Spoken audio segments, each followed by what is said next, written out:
Halo teman-teman, jumpa lagi bersama saya Marta Tri. Jadi, di video kali ini kita akan bahas soal TWK khususnya pada materi pilar negara. Simak video ini sampai selesai ya. Untuk teman-teman yang belum subscribe, jangan lupa subscribe ya, karena subscribe itu gratis. Tanpa berlama-lama lagi, kita langsung ke soal-soalnya.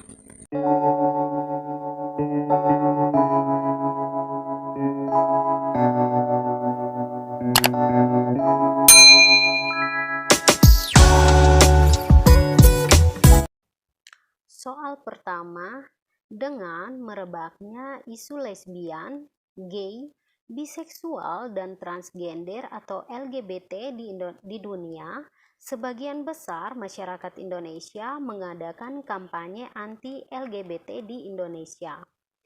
Kampanye ini dilaksanakan dengan landasan LGBT sangat tidak sesuai dengan nilai-nilai Pancasila. Ilustrasi tersebut menunjukkan bahwa Pancasila sebagai ideologi terbuka telah memenuhi dimensi A. Realitas, B. Fleksibilitas, C. Normatis, D. Idealitas, atau E. Kompromitas.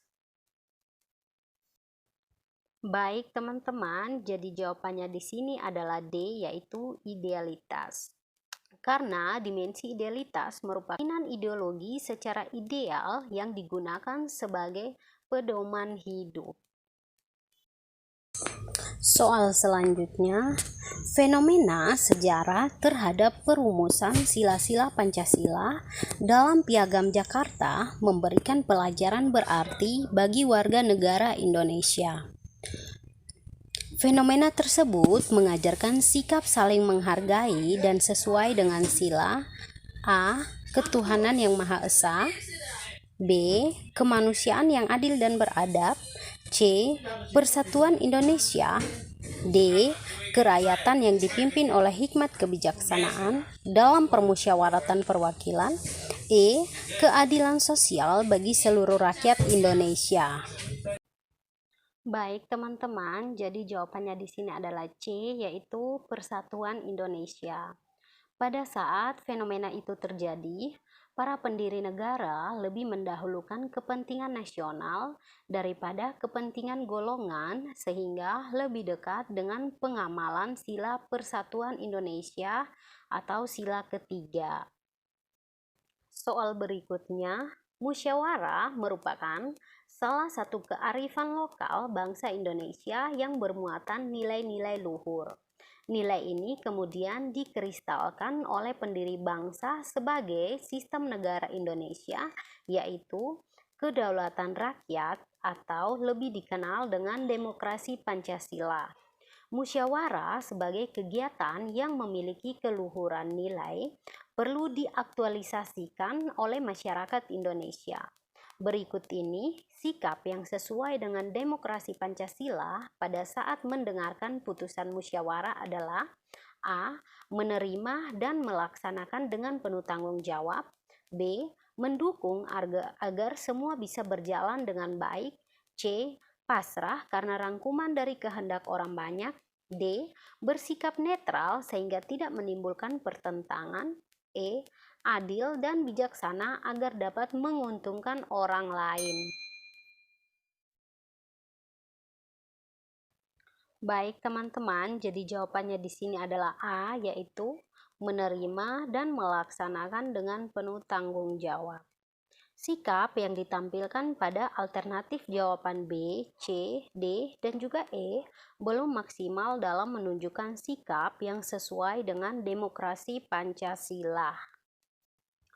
Soal selanjutnya, sistem politik Indonesia merupakan sistem politik yang dianut berdasarkan nilai budaya Indonesia yang bersifat turun-temurun dan juga bisa diadopsi dari nilai budaya asing yang positif bagi pembangunan sistem politik Indonesia. Sistem politik yang dianut NKRI menurut pasal 1 ayat 2 Undang-Undang Dasar NRI 1945 disebut A. Demokrasi konstitusional, B. Supremasi hukum, C. Kedaulatan hukum, D. Presidensil, atau E. Kedaulatan rakyat. Oke teman-teman, jadi jawabannya di sini adalah A, yaitu demokrasi konstitusional. Pasal 1 ayat 2 Undang-Undang Dasar NRI 1945 berbunyi, kedaulatan berada di tangan rakyat dan dilaksanakan menurut Undang-Undang Dasar. Dengan demikian, sistem politik Indonesia disebut dengan demokrasi konstitusional atau demokrasi yang berdasarkan konstitusi.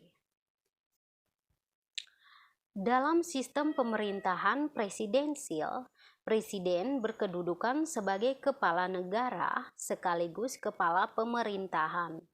Menurut ketentuan Undang-Undang Dasar NRI 1945, yang termasuk kewenangan presiden sebagai kepala negara adalah A. Mengangkat dan memberhentikan menteri, B. Membahas dan memberi persetujuan atas RUU berdasarkan bersama DPR, C. Mengangkat duta dan konsul serta menyatakan keadaan bahaya, D. Menetapkan peraturan pemerintah sebagai pengganti undang-undang, E. Mengajukan RUU APBN untuk dibahas bersama DPR.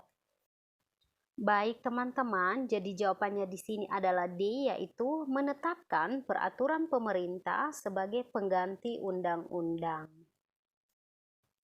Baik teman-teman, jadi di sini sudah saya cantumkan wewenang, kewajiban, dan hak presiden. Untuk poin-poinnya teman-teman bisa baca sendiri ya. Di sini saya sudah rangkumkan semuanya, itu saya ambil dari Wikipedia Bahasa Indonesia. Untuk poin-poinnya di sini teman-teman bisa baca sendiri. Kita bisa lanjut ke soal berikutnya. Soal berikutnya, salah satu perbedaan mendasar antara sistem pemerintahan parlementer dan sistem pemerintahan presidensial adalah pertanggungjawaban kabinet. Menurut sistem pemerintahan yang dianut negara Indonesia pasca perubahan Undang-Undang Dasar 1945, maka Kabinet Indonesia Maju mempertanggungjawabkan kinerjanya kepada A. MPR RI, B. DPR RI, C. DPD RI, D. Presiden, atau E. Rakyat. Baik teman-teman, jadi jawabannya di sini adalah D, yaitu presiden. Karena Indonesia menganut sistem pemerintahan presidensil, maka kementerian atau kabinet bertanggung jawab kepada presiden. Oke teman-teman, sekian video dari saya. Semoga video ini bermanfaat untuk teman-teman. Jangan lupa like, subscribe, dan juga share ke semua sosial media teman-teman. Sampai jumpa di video saya selanjutnya. Bye-bye.